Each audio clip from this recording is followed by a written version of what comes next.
예, 오늘 말씀은 느헤미야 1장입니다. 느헤미야 1장. 예루살렘 성 회파 소식과 느헤미야의 기도입니다.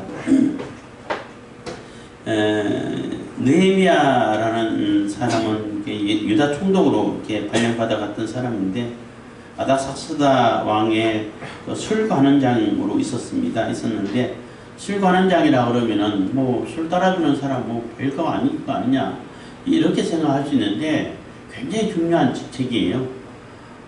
술 관원장은 심지어는 뭐 음식까지 다 이렇게 관장을 하고 왕이 먹는 술이고 음식인데 가장 직접적으로 암살 뭐 기도가 있다면은 가장 뭐 음식에 옳단다든지 술에도 옳다면은 바로 이렇게 죽을 수 있는 상황이기 때문에 가장 신뢰하는 사람이고 가장 믿을 수 있는 사람을 세워요.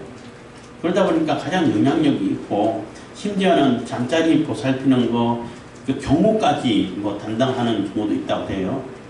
그렇기 때문에 술 관원장이라 그러면은 우리가 볼 때는 술을 관장하는 사람 술 친구인가 이렇게 가볍게 생각할 수 있는데 굉장히 중요한 직책이에요. 그러다 보니까 왕이 가장 신뢰할 수 있는 사람이고 가장 믿을 만한 사람이기 때문에 또 그 사람이 왕이 그 사람에게 영향을 많이 받겠죠. 그 사람 의견도 많이 들을 수 있고 그러다 보니까 그 정책에 굉장히 반영이 많이 되는데 에스라도 아닥사스다 왕이 굉장히 신뢰한 사람인데 그래도 에스라는 교육을 시키고 재판권을 주고 재판을 집행할 수 있는 권한을 주고 그러니까 교육할 수 있는 권한을 주고 그래서 교육을 하고 가르치고 재판을 어떻게 해야 되는지 말 안 들으면 결국은 처형까지 할 수 있고 재산 정보를 할 수 있는 이런 그 사법부의 관장 그 광부를 관리할 수 있는 그러한 관장으로 보냈다 그러면은 이 느헤미야는 행정관원이에요. 행정관원. 그러니까 행정부라고 말할 수 있죠. 총독으로 보냈으니까. 근데 이 느헤미야는 유다도 안에 총독이기 때문에 범위는 좀 좁다고 말할 수 있죠. 근데 술관원장으로 있을 때 수상궁이 있었다 그러는데 이 페르시아 왕궁은 4군데가 있었어요. 봄, 여름, 가을, 겨울 궁이 다 있어. 그러니까 봄에 거기서 이제 진물을 보는 그 궁이 있고 가을에 여름이 있고 가을이 있고 겨울이 있는데 수상궁은 겨울궁이에요. 겨울이 좀 덜 춥고 좀 괜찮은 곳으로 가가지고 인도와 집권을 직무를 보고 하는 그러한 상태이겠죠. 아마 왕은 아직까지 겨울궁으로 옮겨오지 않은 상태가 아닐까 이렇게 추측도 하던데 그걸 정확하게 잘 모르고 어쨌든 그러한 상황이 있을 때에 그 느헤미야의 형제 동생이라고 말할 수 있는데 와가지고 예루살렘 소식을 전하게 되고 그 소식을 들었을 때 너무나 참 참담하고 너무나 마음이 안타까워서 간절히 하나님께 기도를 하고 하나님께서 이 아닥사스다 왕에게 은혜를 베풀어 주셔서 은혜를 입어서 내가 할 수 있도록 해주시오 하고 간절히 기도하는 그러한 기도의 장면이 오늘 1장입니다. 그래서 아닥사스다 왕이 굉장히 신뢰하고 또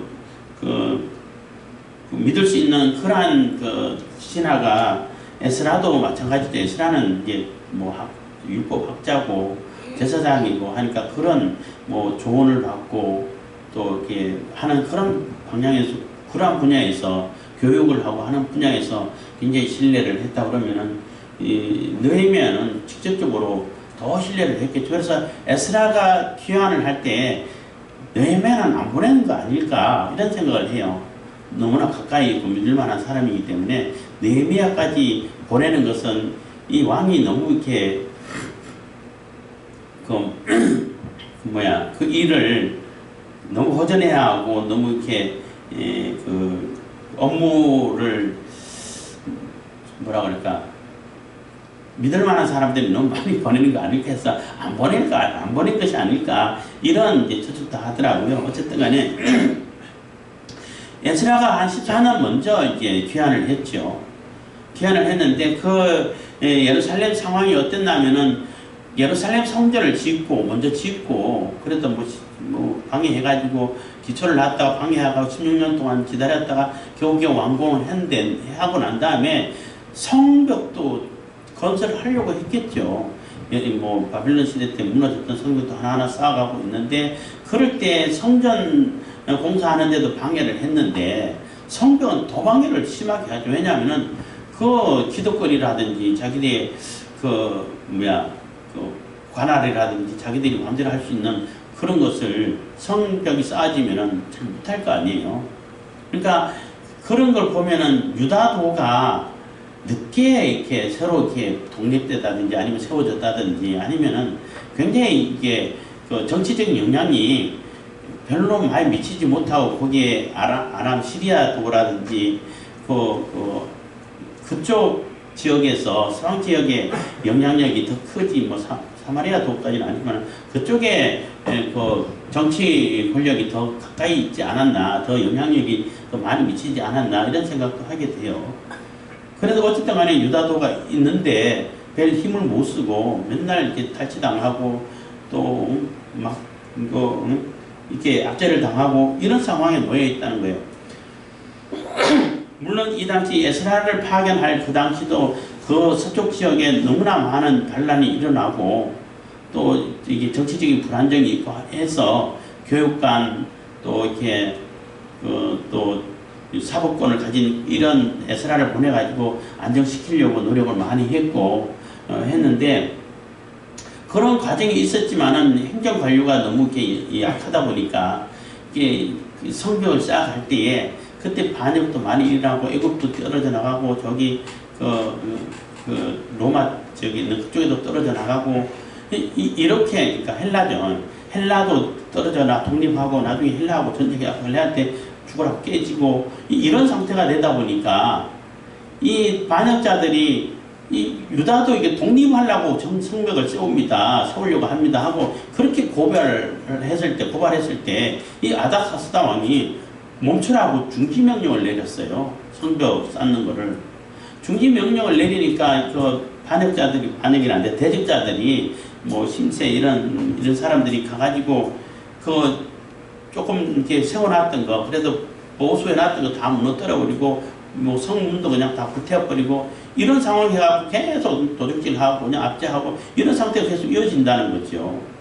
그거를 한 달 넘게 가가지고 거리가 그만큼 머니까 느헤미야한테 가가지고 느헤미야한테 이 얘기를 하니까 느헤미야가 얼마나 마음이 아픈지 이거 그냥 있을 수 없다 어떻게 해야 되냐 하고 하나님께 기도할 때 하나님께 회개 기도를 먼저 하죠. 우리가 조상들부터 죄를 범했기 때문에 그 죄값이 아직도 치러야 하는 것이다. 용서해 주시고 이거 빨리 해결할 수 있도록 이 왕에게 은혜를 있게 해 주십시오 하고 기도를 하는 것입니다. 그래서 느헤미야가 아닥사스다 왕에게 요구를 해서 결국은 총독으로 갔다가 한 14년 있다가 다시 돌아온다는 약속을 하고 절대 가면 안 되고 갔다 반드시 돌아와야 된다고 약속을 하고 돌아왔다가 다시 또 귀환하고 그래 과정이 있습니다. 그만큼 느헤미야는 뭐 그 과정은 모르죠. 어떻게 그 아닥사스다 왕의 신뢰를 받았는지 그만큼 성실하고 믿을 만한 사람이 없기 때문에 그래도 뭘 맡겨도 다 믿을 수 있었기 때문에 그만한 자리에 올라갔겠죠. 그러면은 그만한 자리고 왕에게 굉장히 영향력을 많이 끼치고 왕이 그만큼 신뢰하는 그런 자리라면은 그게 따른 권력도 따라오게 돼 있어요. 어마어마한 권력이 따라오게 있어요. 근데 그런 권력을 자기 사리사욕을 채우는 데 쓰지 않았다는 것입니다. 느헤미야 1장 1절입니다. 하가랴의 아들 느헤미야의 말이라 아닥사스다 왕 제20년 기슬러월에 내가 수장궁에 있더니 나의 한 형제 중 하나니가 두어 사람과 함께 유다에서 이르렀기로 내가 그 사로잡힘을 면하고 남아있는 유다 사람과 예루살렘 형편을 물은즉 해서 기슬러월이라는 얘기는 종교력으로는 9월달을 얘기하고 또 민간적으로는 제 3월 뭐 이렇게 얘기한다고 그러는데, 태양력, 우리가 이렇게 태양력을 이렇게 달력을 쓰고 있잖아요. 그게는 뭐 11월에서 12월에 해당된다고 그래요. 그래서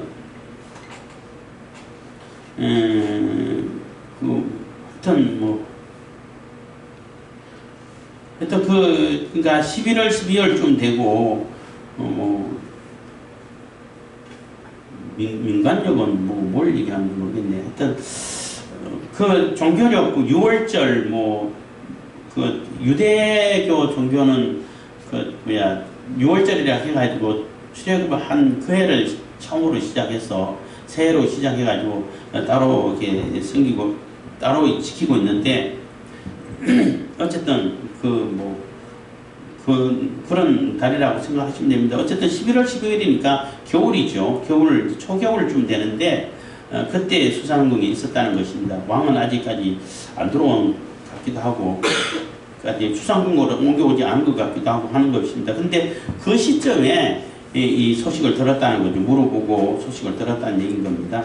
3절, 저희가 내게 이르되 사로잡힘을 면하고 저희가 내게 이르되 사로잡힘을 면하고 남은 자가 그 도에서 큰 환난을 만나고 능욕을 받으며 예루살렘 성은 회파되고 성문은 소화되었다 하는지라. 그래서 다 조금 쌓고 보수해가지고 다 무너뜨려지고 또 성문 다 불타버리고 이래서 계속 능욕받고 환난을 당하고 압제를 당하고 억울하게 탈취를 당하고 이런 일이 계속 이어지고 있다는 거예요. 계속 벌어지고 있다는 겁니다.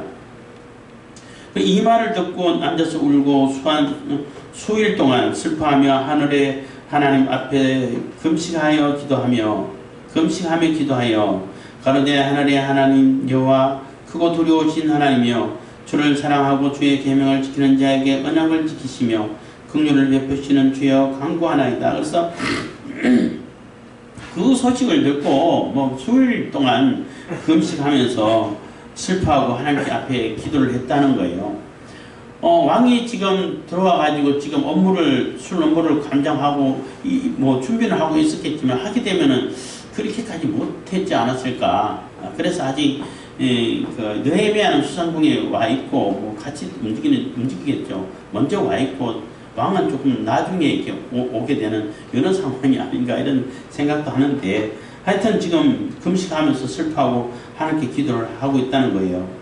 그래서 하늘의 하나님 여호와, 하늘에 계시고 하늘을 주관하시고 하늘을 창조하신 그 언약의 하나님 여호와, 크고 두려우신 하나님이여 주를 사랑하고 주의 계명을 지키는 자에게 언약을 지키시며 긍휼을 베푸시는 주여 간구하나이다. 그래서 주님을 사랑하고 주님의 계명을 지키는 자에게 언약을 지키신다고 하지 않으셨습니까? 여호와 하나님이라고 이름을 주시지 않았습니까? 이렇게 그 하나님께 지금 간절히 기도합니다 하고 기도를 하고 있는 거예요.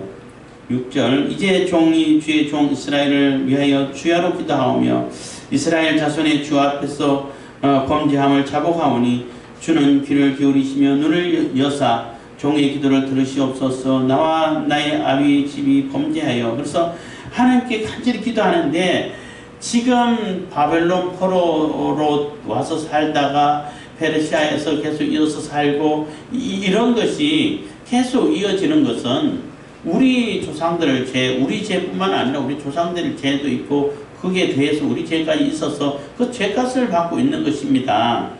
하고 이제 기도를 하는 거죠.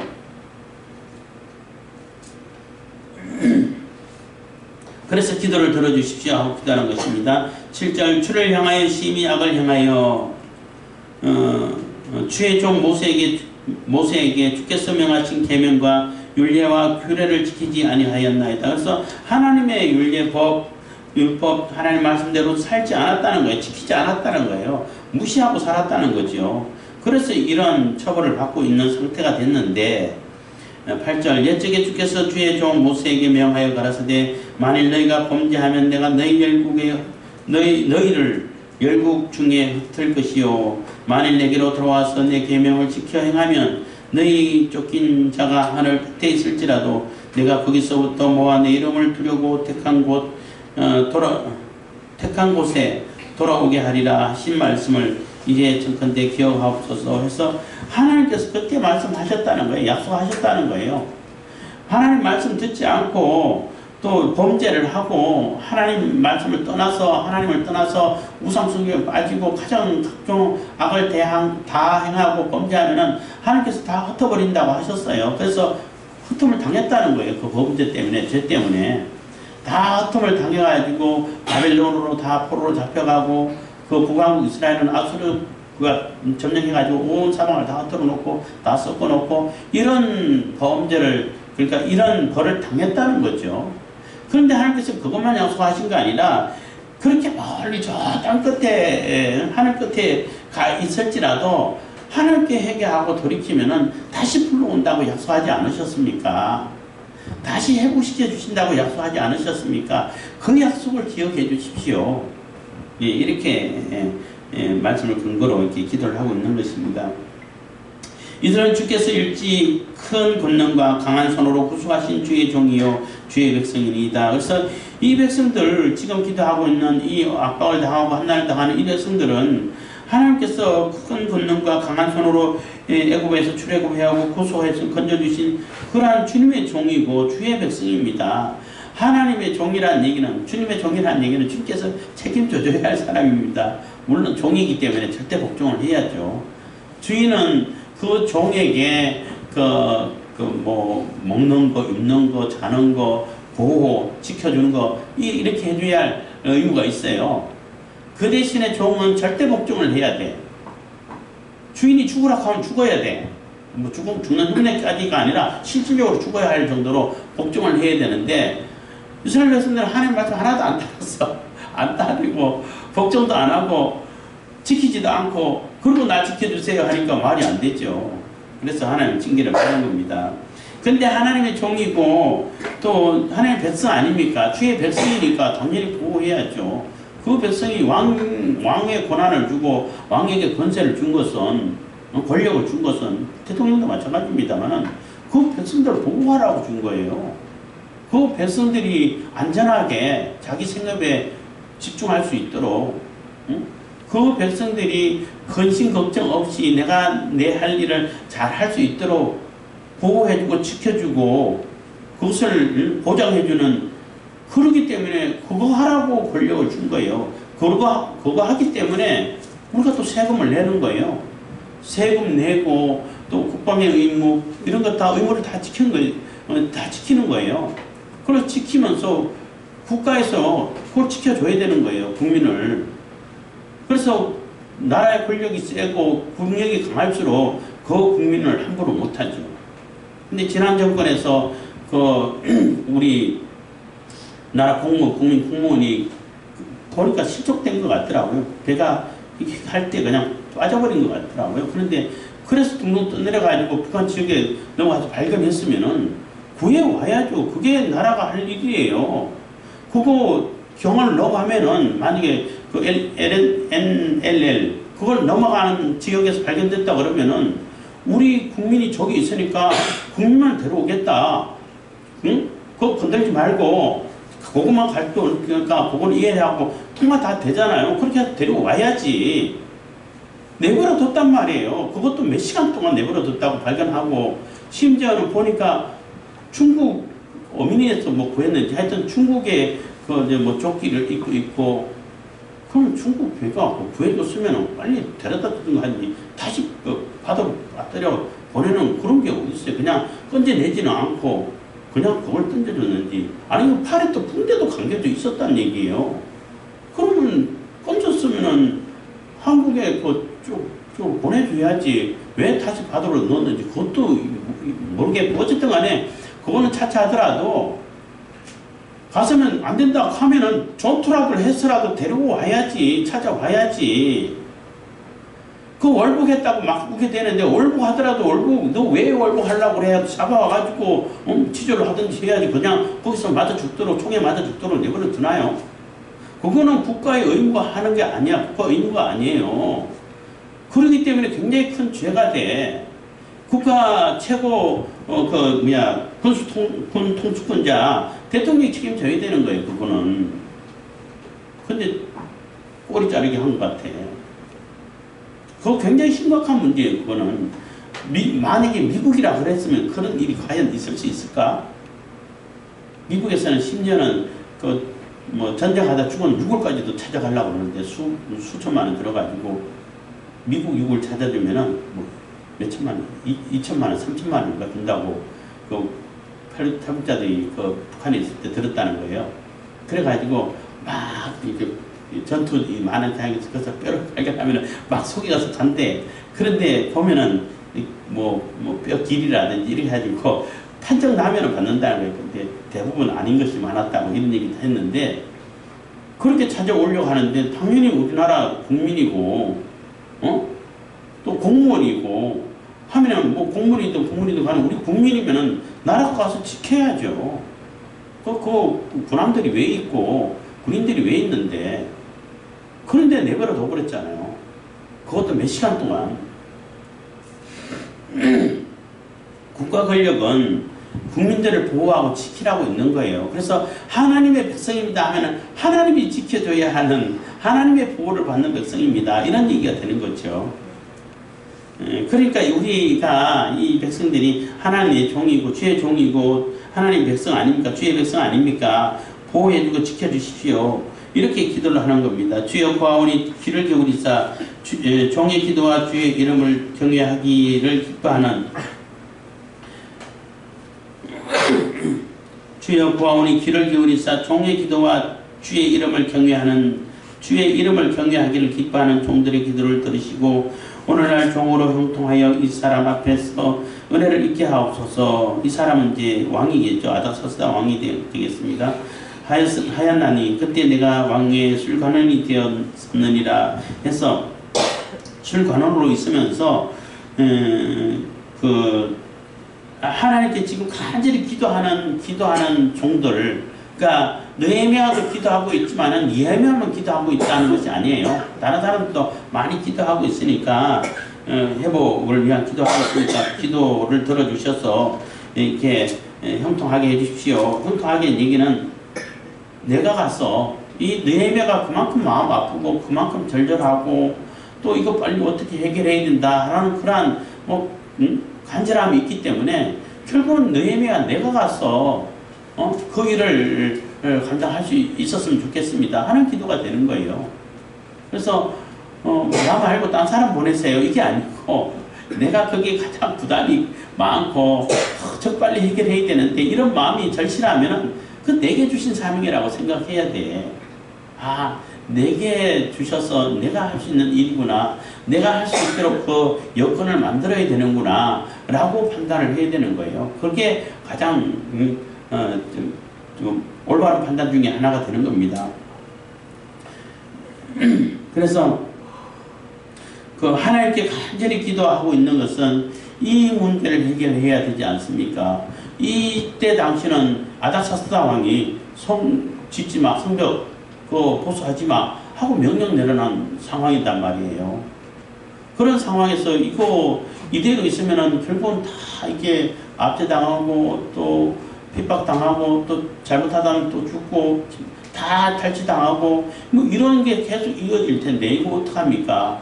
하고 이렇게 간절히 하나님께 먼저 기도를 하고 있다는 것입니다.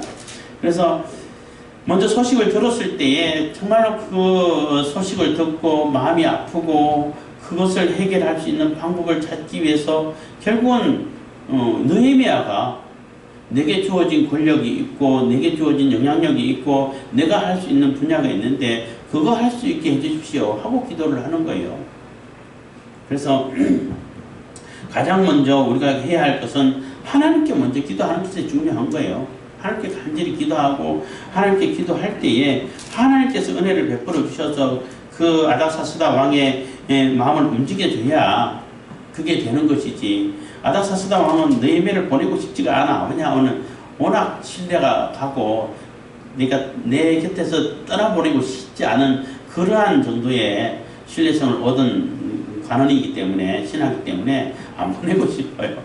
그래도 워낙 간절히 기도하고 또 소원하니까 이렇게 보내주게 됐는데 이 장에 보면은 뭐 그렇게 금식하고 며칠간 기도하고 있다가 그런 상태인데 얼굴에 뭐 이렇게 화색이 돌겠어요. 왕이 들어와서 보니까 옮겨와가지고 수상궁으로 옮겨와가지고 그 느헤미야 얼굴 보니까 근심이 가득 가거든. 그래서 물어가지고 자초지종을 묻고 해가지고 이제 총독을 파견하게 되는데, 그래서 우리가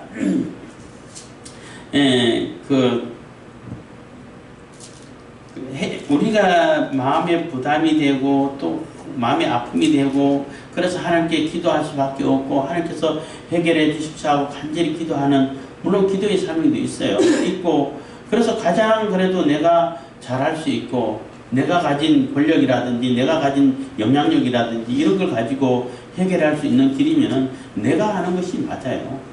누구에게 자꾸 떠넘기는 것이 아니라, 이 상태에서 느헤미야 말고 누가 갈 수 있겠어요?